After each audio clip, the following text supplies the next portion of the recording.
This is always the hardest part, getting started. Good morning, guys. My name is Stephen French, and welcome to part 2 of Let's Clone Space Invaders. If you haven't... come on. Logitech. Already starting with this? If you haven't seen part 1, please go back and watch that. It'll catch you up to where we are with the code, and that just makes sense to follow with part 1. If you've seen part 1, buckle up. We have a lot of coding to do. I will try to make this as quick as possible, so let's get right to it.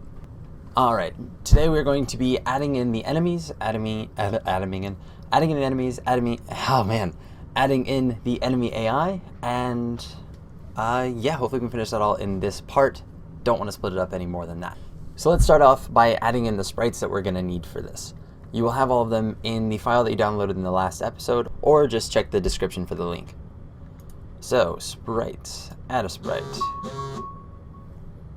Serious? Add a sprite. Sprite underscore, what are we working with today? Alright, we need to add the lasers first. So we're going to add enemy laser. Let's go with the bottom laser. I'm sorry, that's super annoying. Load. Where are we at? Desktop. Space Invaders. Sprites. Enemies. So we have enemy laser bottom 1, enemy laser bottom 0. Good. Open those up. Center it. We're done. Duplicate that. Sprite, enemy, laser, mid, load. That's bottom 1, bottom 2, so this is mid 0, or yeah, mid 0, mid 1. Edit, make sure those are in there. Sweet, center, done. Duplicate. Sprite, enemy. Again, you can name these whatever you want, just this is what I like to do. Enemy laser, top. Load, same thing, we have top 1, top 0, center, done. Good, so we have all of the enemy lasers that we need. I should have gone ahead and put these in a group called enemy, but I didn't, so we'll do it now. Drop that in, drop that in, drop that in. Good, now we're going to actually need the enemies. Sprite, enemy, bottom. Load sprite, we have bottom 0 and 1. Center it, done. You get back in there. You go up. We have sprite, enemy, mid. Load sprite, where are you? Sprite, enemy mid 0 and 1. Centered, okay. Drop you up in there. Why aren't they going where they're supposed to? Sprite, enemy, top. Load sprite, scrolls. Enemy top 0 and 1. Done. Go there, that's annoying. And lastly, sprite, enemy, UFO. Load. We have UFO and we have UFO's death. That'll make more sense when we kill him. So we have all of the sprites that we need for this episode, or for this part. I don't know why I keep calling it episode. I guess it works. So, enemy, we have the lasers, we have the enemies, we have the UFO. Now let's go down to our objects. We're going to make that same group, create a group enemy. I capitalize it because I didn't let go shift. Alright, so, get rid of this, get rid of this, get rid of this. We're going to add an object. We're going to start off with the laser, because once we get to the enemy, he's going to have all of his information to shoot, so may as well have the laser already done. So object, don't capitalize that, at least I won't. Enemy laser. And we have... Alright, yeah, we're going to use only one object for the laser. Even though we have 3 different types of sprites, we only need one object, because the enemy, the code itself will determine which type of laser each enemy is using. So we're not going to worry about that right now. But you can just give it a, pick any of those sprites just so you can see it and we know what it looks like. So we have the object enemy laser. Like pretty much everything else, we're going to give this a create event, come down to control, execute code, and we will initialize variables. That's not how you type. Or it's another one of those days. I guess every day is that. So we're going to have a speed variable, set that equal to 1 for now. We're going to have a damage variable, which can be 1. and an image speed. I don't think we've used image speed in the last part because I don't think we needed to, but image speed controls how fast we're going to cycle through the sub-images. We can do this manually, or we can do this just with the image speed variable. I will actually be using both methods for this part. So laser has those three variables. Let's come down to our step event. We're going to need one of those. And in the step, we're just going to have move, like all we need is for the laser to travel down the screen. So y plus equals our speed. So again, that's y. The y coordinate is equal to y plus our speed variable. Plus equals is just shorthand for that. So we have that. Now we need a couple collisions for what this laser is capable of hitting. So add event collision, we're going to collide with the player. Execute code, collide with player. Right now, so I mentioned before the with option, or the with function. So we're going to do that now because we need to handle some of the player's variables right before this collision finishes. So with object underscore player, see it's red, so GameMaker knows that we're talking about something useful. If our player is alive, then we are going to say that alive is equal to false. So if he's alive, we are killing him. Oh, my bad. We need curly braces. We're doing a couple things with the player. So if the player is alive, set it to false. Lives, minus minus. We didn't use lives last time. We're still not really counting them, but lives, as we mentioned before, is a global variable, so we can access it pretty much wherever. I don't even think we need it in the with, but we'll do it here anyways. And then we need to set the player's alarm 0. Let me just make sure that we went back and actually wrote that alarm. We didn't. Why didn't we? All right, so we're going to set this and then we'll come back to it in just a second. We have to actually update a couple parts of the player. So just follow along for right now, and you'll understand what this means in a second. So live player is equal to respawn time, which we actually did set before, I'm sure. And that's all that we need to handle with the player from here. After that, we can kill off the laser. And we're good. So that is done. Our collisions with our player is all set. We have to collide with the barricade, which is still spelled wrong because I'm not going to change it. With the environment, barricade, and this will be pretty much identical, if not exactly identical, with how the player's laser collides with the barricade. So, oops. Collide with, we all spell it correctly here because we know how, we've learned. So other, which is the barricade, .hp minus equals damage. So the barricade will just be going down in health, we've already done that, and then instance to destroy because we don't want that laser to stick around. Now same thing we did with the player's laser, we don't want it to go outside of the room and still be counted. So just outside of room, instance underscore destroy, and that'll take care of that. Good, so now we've done something weird. We've collided with player and we've added this alarm 0 equals.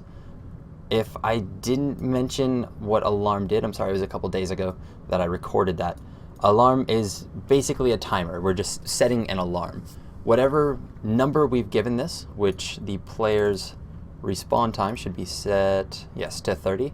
Every frame that'll go down by 1. Once that hits 0 or possibly -1, the alarm will trigger. So let's go back into our player and actually set that up. So first let me just find my actual code. Good.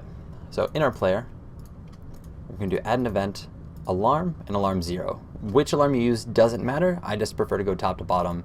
It makes a little more sense to me. So this is actually used to respawn the player, as I'm sure you've already guessed. So after we're dead, we're going to set this alarm to 30 frames. After 30 frames, it's going to call. First thing we need to do is we're setting the character's state of alive back to true. So player is alive again. We'll call the sprite index to be equal to the sprite player. I don't know if we did this before. Damn, I forgot a lot. When we die, we want the player to change over to his death animation. If we didn't do that before, we'll do that. It's nothing tricky. It's basically exactly this. We are changing the sprite index, meaning that Our player sprite, yeah, we don't have a death animation yet. So we will change it when the player dies. His sprite index is not pointing to this green sprite, it'll be pointing to another one. Yeah. So that'll be taken care of later. For now, either way, even if we haven't changed it, this will just reassure that it's set back up to sprite player. Now we need to give the player, put the player back to where he started. Now you could do this by finding the room width and setting it to the middle, and finding the height minus however far from the bottom you want to be. I like to just set it in a particular coordinate. I don't know, it's just what I feel like doing for this one. Since the room won't be scalable and the room is just whatever size that we've made it to be. So we're going to set his x coordinate equal to 288 and his y coordinate equal to 384. That is just the center of the window, but down towards the bottom. And that's all we need for that code. So now if our player dies, he's just set back. Good. So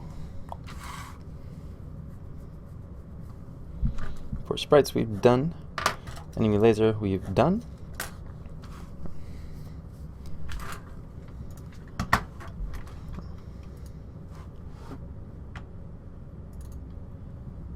Good. So our laser's done, our player is updated, and now we actually need to make the enemies. So we're going to do this with inheritance, if I could ever get into this folder. So we're going to insert an object, object underscore enemy. Now don't set a sprite to this. Well, you can if you'd like. I prefer just to leave a lot of my parents as empty boxes. That's just what I'm going to do. Add a sprite if you'd like, doesn't matter.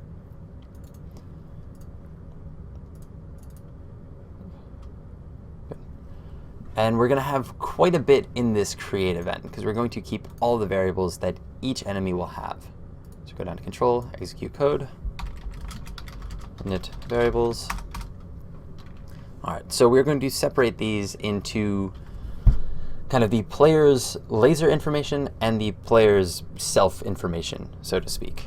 So we'll do that by just making laser info, info, and player info. Ah, damn.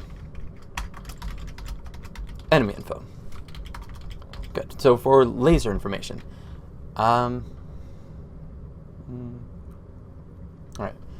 Yes. So for laser information, all of the variables will be prefixed by laser. Just make it a little easier for us to read. So laser underscore speed is equal to, say, 5. That actually doesn't matter. You'll see why later.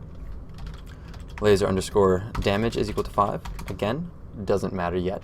I had it 1 before, so I'll keep it consistent. Fire delay is equal to 120 plus random parentheses 900. So now what this did, I chose these numbers somewhat arbitrarily, just kind of trial and error to find timing that I like. Now, these enemies will be firing at a seemingly random time. So they might shoot a little faster sometimes than others. How we're handling this is we're setting this will be used for another alarm, so another delay. We're setting it to a minimum of 120 plus a random number between 1 and 900. That's just GameMaker's function for random. Again, if you middle click, you can see how it works and read up about what exactly is going on. And they give an example of how to use random. So fire delay is equal to 120 plus random 900. So the largest delay we'll have will be 1020. The lowest that we'll have is 120.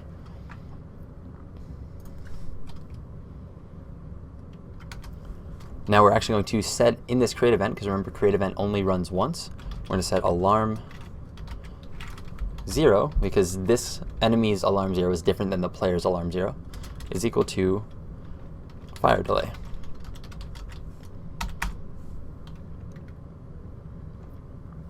And lastly, we're going to set which sprite index is used for each enemy. So laser sprite is equal to sprite underscore enemy laser bottom. Doesn't matter yet. We'll get into why in just a second. So now we have our enemy information, so the information about the enemies themselves.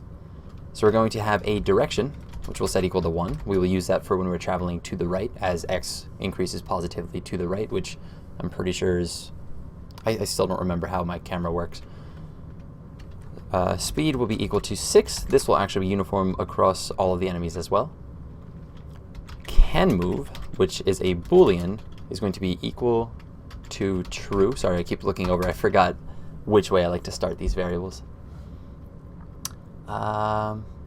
And there's a couple variables. I did a few things that we don't need to work on in this project at all, so we're not gonna. All right, so we need a drop height and points. I may as well not change this up. Drop height is equal to 12. This is going to be how far down the screen we move, because all of the enemies will move over, drop down simultaneously, and then move back. So drop height will be equal to 12, and points will set equal to 10. Now, some of these variables don't actually matter that they are, like the variables themselves, the values don't matter, because they will be changed with each enemy. But this is an example of how inheritance works. We're going to set this object as our parent to our other enemies, so when we make the other enemies, they already have those values, and if we need to, we can overwrite them in each enemy or each enemy type. But we do need a little more than just a create event. We've set an alarm 0, so we need to actually create the alarm 0. Good. And this alarm will be used to fire the lasers. All right, so when alarm 0 hits, or when alarm 0 reaches 0, or it's ready to actually trigger, we are going to have to create first a laser. So we're going to do laser equals instance underscore create. Same as with the player's laser, we're going to create them right at the origin of the enemy. So x, y, object underscore enemy laser. There we go, that's why we've already created the laser first. We're going to laser dot sprite underscore index. This is why we've created this sprite index variable in the create event, because now we can just go to laser underscore sprite. So whichever enemy sprite, whichever sprite the enemy knows it needs, we can apply right here. Do the same thing for damage. Laser dot damage is equal to laser underscore damage, and laser dot speed is equal to laser underscore speed. Now, if you haven't caught on necessarily, dot and underscore are different. Underscore damage, this is just one variable that we gave this entire name. You can use some special characters such as underscores in your name. Dot, on the other hand, is a little bit different. We've created an object called laser, and it's actually a laser object. So this now pertains to this object right here, or an instance of that object. Since that object has a few variables of its own, all objects have a sprite index, we can just access that object's variable by adding the dot. So laser dot damage is directly referring to laser create event this damage right here. So we're just updating those. That's why, whoops, that's why they didn't matter earlier, because we're changing those with the enemies themselves. Good, and only a couple more things are needed here. So in this alarm, after we've shot, we need to reset the fire delay, so that way it can go through again. We'll do fire underscore delay is equal to, and we'll make this a little bit slower this time. So we want the enemies to shoot earlier, like when the game starts, we don't want them to wait very long. So we're going to do 250 plus random of 1500. This is going to give us a much wider range. So right away in the game, we'll get a few enemies to shoot off pretty quick, and then it'll be widely dispersed. So there's going to be 55 enemies on the board, all shooting at random times. That way it makes the game a little bit harder. Now, if you want to make these games harder, this is where some of your freedom plays in. You can make them shoot as fast or slow as you'd like. You can make it just rain bullets, and it's actually kind of fun to play with. And then we just need to set the alarm itself over again. Alarm 0 is equal to fire delay. And bang, we got it. I keep saying bang. That's a slarm. Alarm 0 equals fire delay. So the alarm is done. One more step, well, one more event, it's going to have a couple actions, is we need to add the step event. That is totally how you spell alarm and not step. So step, create code, and let's title this one, we need to do 2 of these, so let's see which one's first. We'll go to move first. So we're going to tell this character to move. Now this is a bit weird, because what we're doing here is actually not moving the object. GameMaker is a little silly sometimes in how you work with a group of objects as a whole. So we're going to be referring to these enemies programmatically through the parent enemy class, which is what we are actually writing still. So each enemy is going to be referred to not directly, but as a result of its parents. we're going to create another object called system in probably just a few minutes. The system event is going to be moderating, I guess that's not even, yeah, it's going to monitoring, there we go, wrong M word. It's going to be monitoring the speed of the game, the time of the game, and everything that's going on, and it will be telling the parent object, the parent enemy, to move, or rather it'll be telling the parent object when it's allowed to move, and then all the enemies themselves will listen accordingly. So what we're going to do here for move, we're going to say if can move, which you should remember is a variable that the enemy has itself. We'll do x plus equals speed. Oops, I'm sorry. Speed times direction, because we need to be traveling left or right. The times looks a lot more like an asterisk. Speed times direction, speed times direction, and can move is equal to false. This means that every time we move, we immediately want to stop moving. We want to move over one spot, stop there, and wait for further instructions. So, can move is done. We're going to add in another event, or rather another action. And this one is going to be check for walls. Why would I do that? Check for walls. Now, the same type of problem occurs when trying to communicate back and forth from the system, or rather, the same problem occurs, which is why we're using the system to communicate, in that when an enemy touches the outside wall, when they've reached the edge of the game, we need all of the enemies to turn around. If each enemy did this on its own, one will get to the end, start turning around, while another still has to wait until it's to the end, and then turn around. Now, originally I tried just going to the end, updating the parent object, and then expecting them all to move, which worked, although whichever enemy barely touched the edge first. So whichever enemy in the topmost row, that one got read off, because everything's sequential and linear. That one read off that it was touched first, and it would change directions, while all of the others were still a little bit behind. So one enemy would pause and move, and then the rest would move, and then it would be a little bit off, and then they would all start going, and it got really, really weird. So instead of doing it that way, we are just going to have the system tell us when we're allowed to. Nobody's allowed to move until the system says, yo, you can move. And that's what we're going to do. But when we check for walls, we still want any of them that touch the wall to give the system the update, saying, hey, one of us hit a wall, we all need to stop, type of thing. So that's how we're going to do that. We're going to say if x plus 32 times direction. I'm going to type all of this out, and then I'll explain it a little bit. I'll explain all of it after. Is greater than equal to room width, or I'm just looking to the side because I have all the code written out and I don't want to make any more typos. X plus 32 times direction is less than or equal to 0, and direction is less than 0.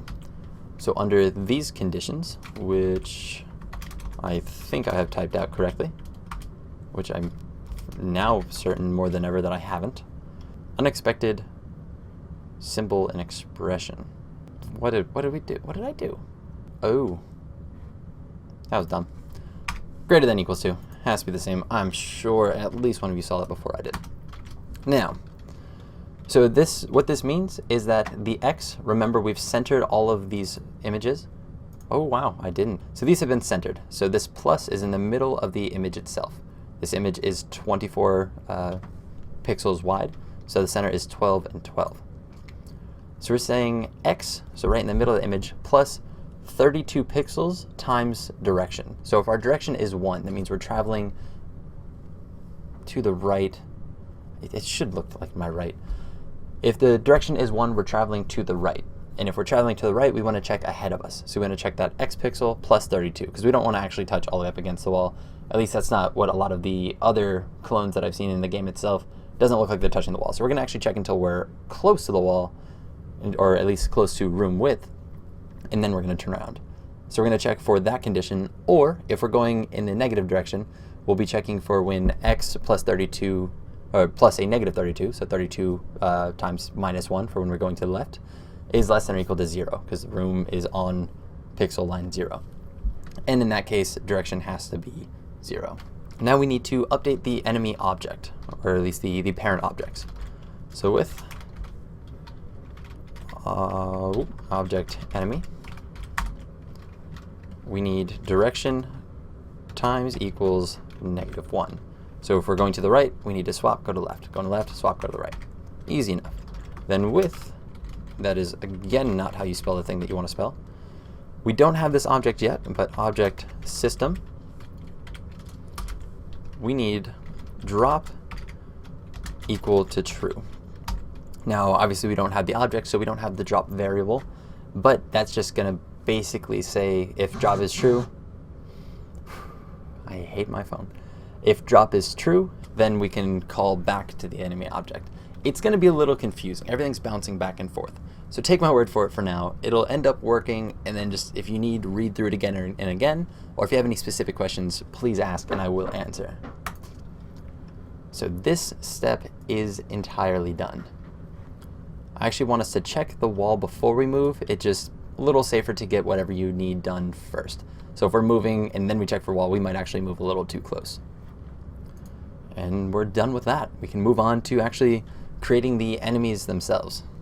Okay, now this part is going to be a little bit tedious or repetitive. So I'm going to create one of the enemies, and then I'll pause. You guys can catch up to the rest, and well, I'm not going to pause. You guys can pause the video and catch up and add the rest. So we have object, create an object. Why don't we just go in here like I want? Can we please? There we go. Object, enemy, and I always start with the bottom first. You don't have to. We're going to give this one a sprite, enemy bottom, and we need to set this parent to enemy object. Super important, in other words, none of this code works. Now we need to add a create event. Control code. Now as I've said, the parent, first let me just title this, init variables. An object will take any of the information that the parent has, but in GameMaker it's a little bit different. So here we have an enemy bot, or we have a child of the enemy object. So we would think that it would have this same create event, which it typically does. But if we create a create event here, sounds funny, if we make a create event and we give it its own code, it's actually going to paste this code over the parent's create event. So we're going to lose those variables. But we can get around that by doing something that GameMaker already has called events inherited. Is it event? Event inherited. Basically what that does is any code in a parent create event is now pasted into this line first, and then from there we can add on our own information. So since we've created that, we can now update with the enemy what we need. So a few of the variables that will change between the enemies is laser_damage. For the bottom layer, he will be the weakest of the enemies, so his damage is only going to be equal to 1. Oopsies. Laser_speed. I'm not sure if the speed is all the same. I don't remember what I've made them. If they were all the same, we wouldn't need to do this, so I imagine that they will vary. So laser speed for the bottom layer is going to be 5, or for the bottom enemy. And laser sprite. As I've mentioned before, this will be different for each one. We're going to do, sprite, sprite enemy laser bottom. Perfect.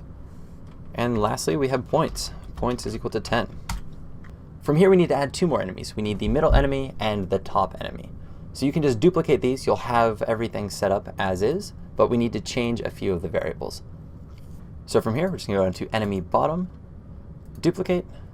We need to change the sprite so that way this is actually the middle enemy, and we'll call this object enemy mid. Now a couple of the variables are going to change, and we will do that now. So the damage for the middle enemy is still 1. That hasn't changed at all. Its speed is going to go up to 7, so this one is a little bit faster. Now I actually spelled out bottom, but did mid instead of middle. I'm not consistent.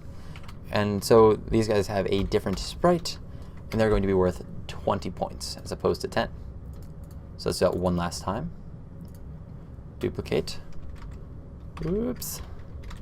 Object, enemy, top. I'm going to give him the top. Oh, that's a laser sprite. give him the top enemy information. We're going to come back to here, and we're going to give him a damage of 2, a speed of 10, a sprite of the top enemy, and 30 points. The top row is going to be worth the most. So now we have all the enemies created. We can put them into the room and play around with them a little bit just to see if our code works. We're also going to figure out how many typos I've made, as I'm sure there are some. So let's go back into our game room. We're going to go to Objects, Enemy. Let's just make one of each. So let's make a bottom enemy. Let's make a middle enemy. I don't know why we're not going to put them... Actually, we'll keep them centered here. So we'll keep them in the middle. I have, since the last episode... I keep calling it that.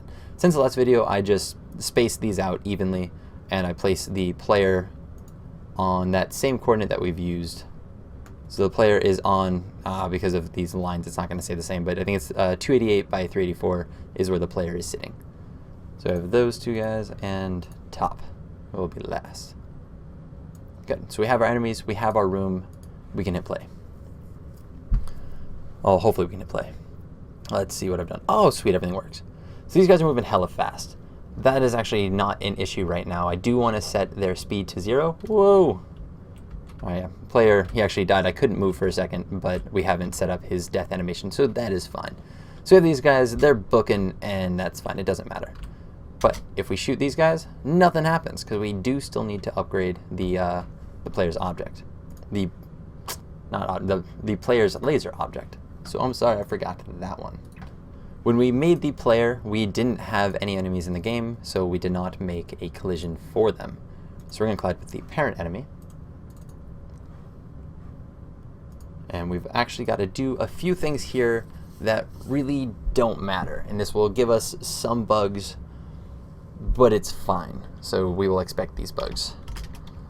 Right here, collide, whoops, with enemy. So here. We need to update the system, which, again, we haven't created yet. Update system. We need to update the enemy. Pretty much just so we can destroy the enemy. And we need to update the player. Oh, well, yeah, player, self, however you want to call it. Good. So updating the enemy is the easiest one. For some reason, whenever I try to do other instance destroy, it doesn't work. I'm not sure why. So we're just going to do with other instance destroy, and that works just fine. I'm not really sure what the issue is there. So we're going to update the player in a similar manner. We're going to update, oh, not the player, I'm sorry. By self, we're updating the laser, so instance destroy. So just to test how shooting works and just to make sure that the laser does in fact kill the enemy, we can test. So they're booking, we're gonna shoot, and bam, he's gone. Shoot, he's gone. Shoot, and he's gone. So that works out pretty well. Now one thing I forgot to do is to go back into the enemy object, go to the create event, and we need to set the image speed equal to 0, just because the little guy's legs were freaking out. And we don't want them to move at all yet. We're going to handle that actually in the system object as well. But before we make the system object, we are going to make the UFO. This one shouldn't be too much. Object UFO. I'm going to give him his enemy sprite. Keep in mind his sprite actually had not a death animation, but there was a red and a white one that we're going to use for the death animation. So in here as well, we want to make a create event and we want to make that speed 0. Init variables image speed is equal to 0. That is a 9. We're going to have a few different things here, not very much. So how the UFOs work in Space Invaders is that the UFOs have a not random, well, it is random to a degree. There are a few different valuables. There are a few different amounts of points that a UFO can have, and which one it is random. So we're going to do a choose, which is pretty simple. Whatever numbers we put in here, it'll randomly choose one of. So we have the options of 100, 150, oops, 200, 250, and 300. So either with the UFO, when they go across the screen, will have one of these point values. Next we have direction is equal to 1. We have a speed equal to 3. So good, we have those. And our our UFO needs a couple more bits of information. So next, all we need is a step event. This step event will just be to handle the movement. So from here, we're just going to say, x plus equals to speed times direction, similar to how everything else is moving in this game. And lastly, we just want to make sure that when the object goes outside of the room, just like the lasers, that it dies. So outside of room, instance, destroy. But we don't want to collect points for that, so we're not going to handle any of that here. And that's all that we need for the UFO. So now we can jump into the system object, which will be the last thing that we're working for today, or that we're working on today. So enemy. It's actually not enemy, so it's a good thing that that missed. Object, system. No sprite is needed for this. But we do need a create event, and it will have kind of a bunch of stuff. Not a super bunch. Initialize. Whoa. I am getting bad at typing, and I'm getting pretty lazy. So we're going to have the information for a few different things. So for starters, we're going to have the information for enemy movement. So again, the system is controlling when the enemy can move and when it drops. So we're going to set that drop boolean to false, because we don't need to be dropping out of the sky right away. We're going to set our move delay to, I believe I had 25? I did, 25. And we're going to set an alarm 1. I'm not starting with 0 because that's actually going to be for the UFO code, but we're not doing that quite yet. Alarm 0 is equal to move delay. And that's daily. That is not a method. There we go. Move delay. And our speed is equal to 15. The next information we need is more of the system's typical job. So we're going to need some of the game information. Information such as a game over variable, which will be equal to false because the game does not start over. We have an enemies total, which will be set to 55 because that's how many enemies are in the game, but right now we're just playing around with 3, getting this code working. We will have a number of enemies on the map, which enemies is equal to enemies underscore total. And we have a total number of points, which when we start off we don't have any. So points is equal to 0. And that's all we need for the create event. For now, we will be coming back later. So now that we've created that alarm for the enemy, let's jump into alarm 1 and start that up. Remember, this alarm was for enemy movement. And we need to update the enemy's position. Good. So if, we need to know if enemies is greater than 0, because if we don't have enough enemies, or if there are no more enemies in the game, then why are we still playing? Or more so, why would we tell them to move if they don't exist? So if enemies is more than 0 and the game is not over, so we're going to use that exclamation point as a not. Game over. I believe that's, I used a camel case. I'm not too consistent with that.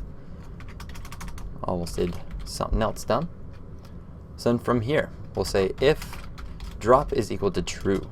Well, because by saying drop equal to true, that would come up as a true statement, but since it's a Boolean, if we just say if drop, that will come up as true if it is.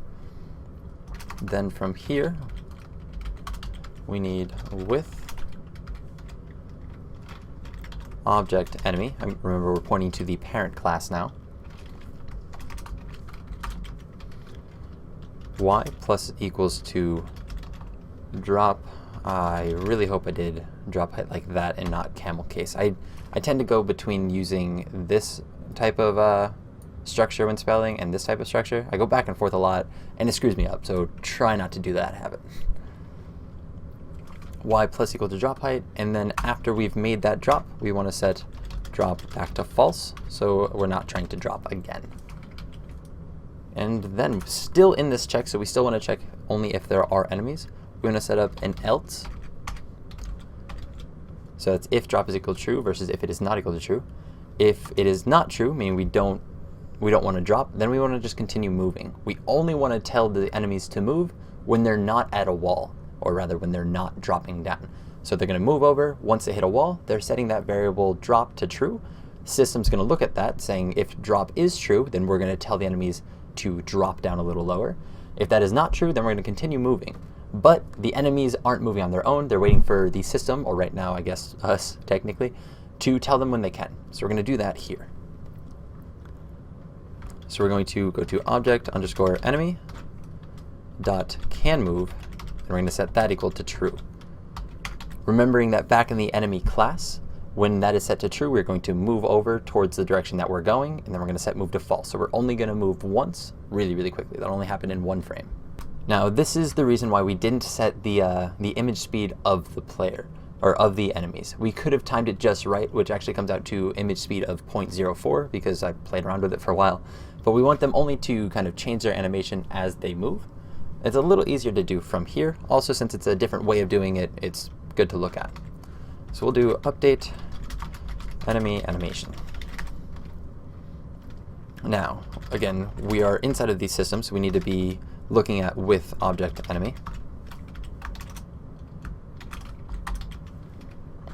We're going to say that if, now this is all of these variables are going to be game maker variables that will be read by nature, and they're just dealing with the same thing as like when we looked at the sprite index or the sprite image of what it was. We're going to say image index, which refers to which sub image we are currently on.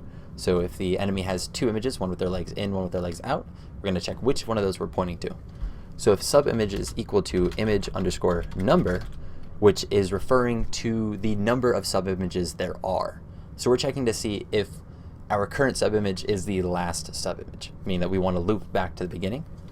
So if image is equal to sub image, then image index is equal to 0. We just want to set it back to the beginning of that animation sequence.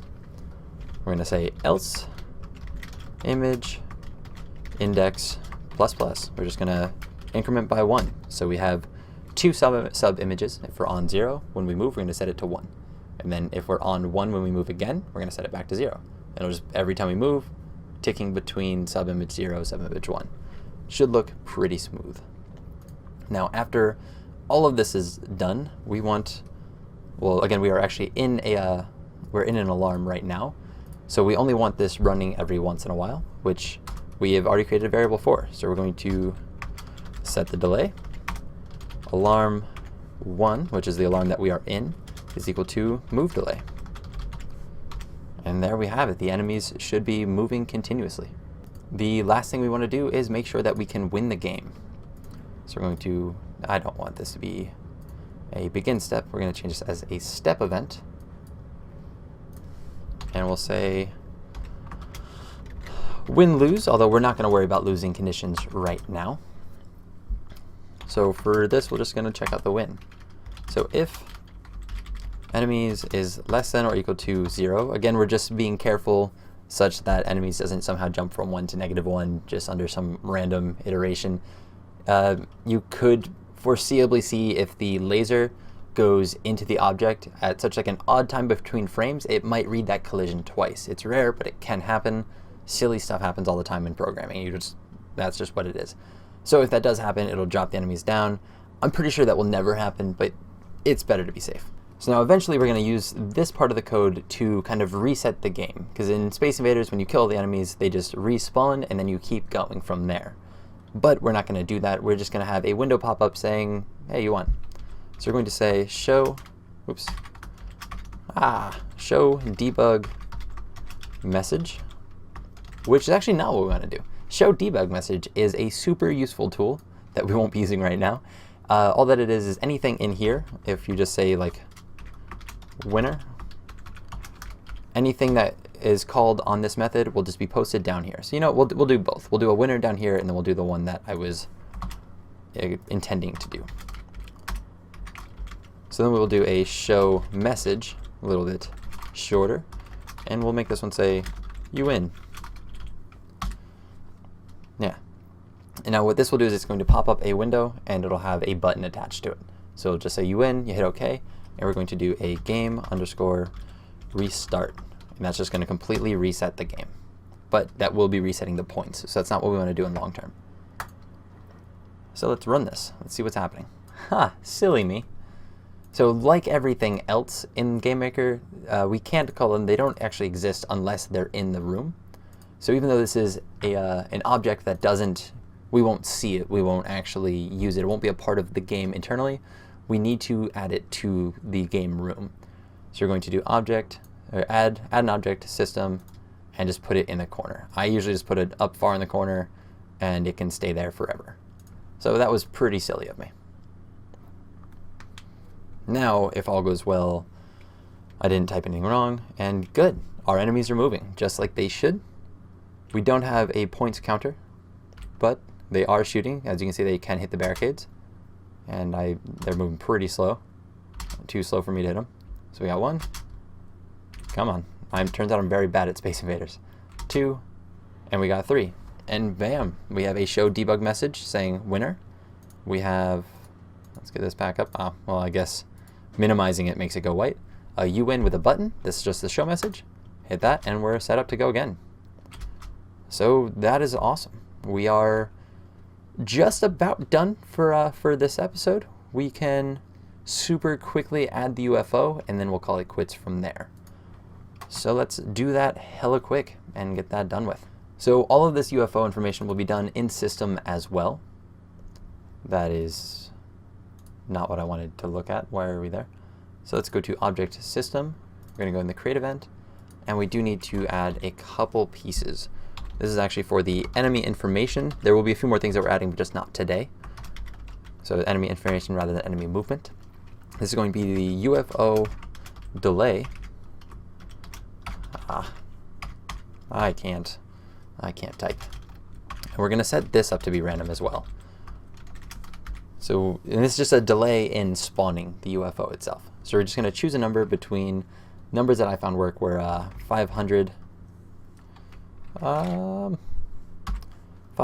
750, and 1000. Those are the numbers that we're going to use for the actual game, but for right now, we'll keep those in mind and we'll just make it a lot shorter. We're just going to set it to 300, end and close.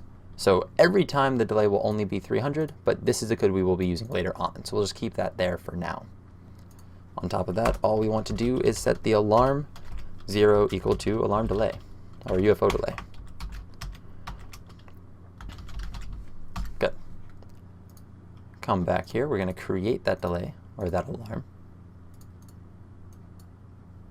Good.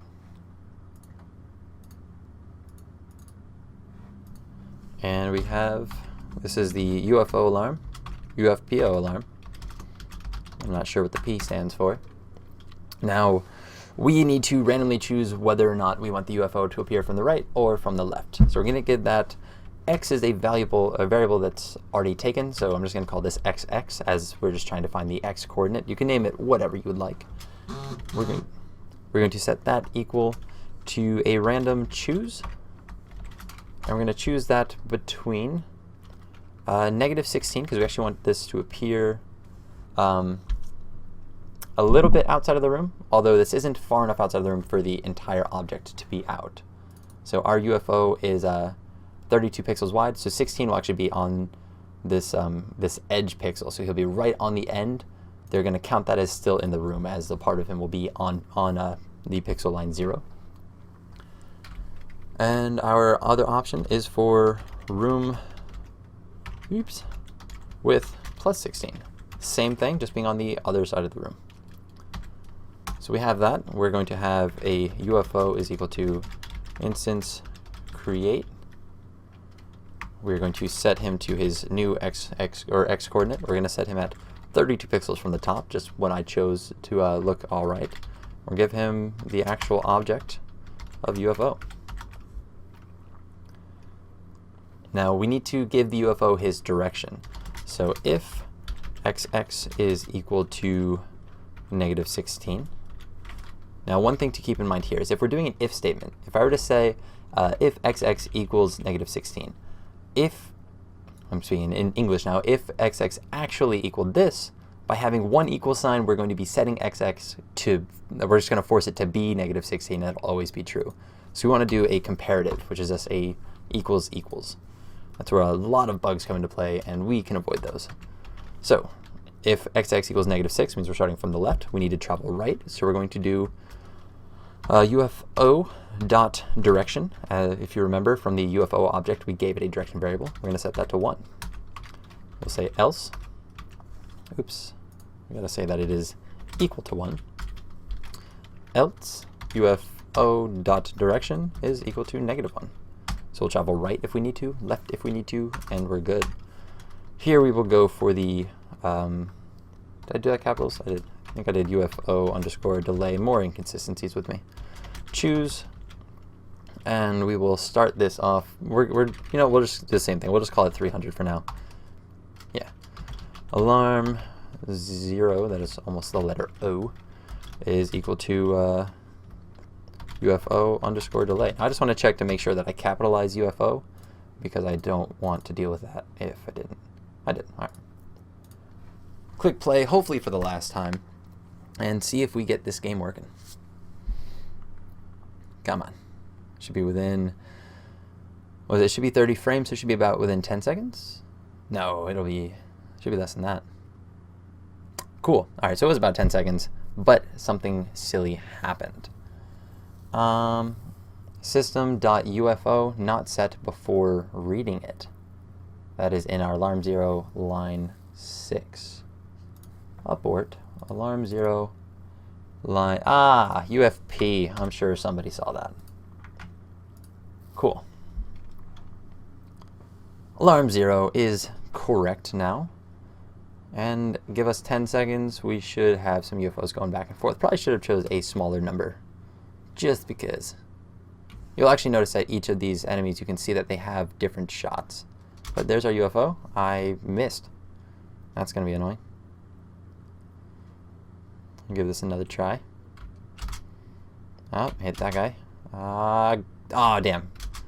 That was really dumb. You know what? I'm going to leave this as a challenge. I will show the code in the next part, but we couldn't kill the UFO for a pretty simple reason. It's actually a mistake that I made earlier in this video when trying to shoot the enemies. So I'm going to leave that up to you guys to try to fix. If you can't figure that out, again, in the next episode, I will just post a quick shot of what that code should look like. So fun, we have homework. Either way, thank you so much for watching this video. Thank you also Logitech for interrupting the frame.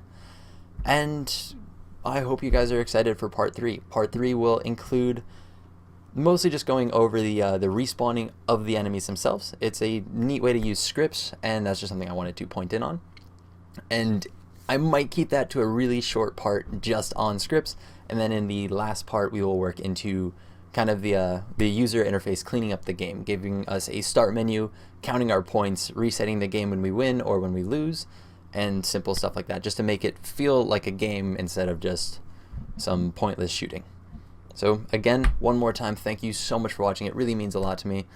Feel free to like, comment, subscribe, share this video to anybody else who's interested in learning games, and please let me know what games you want to see made in this tutorial series. I've got some plans for the upcoming games that I want to do, but I'm willing to push those around to see if there's any suggestions.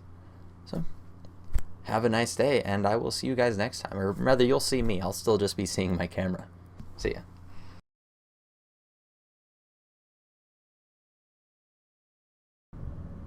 Who the fuck is texting me? I'm not a popular kid. What do you want?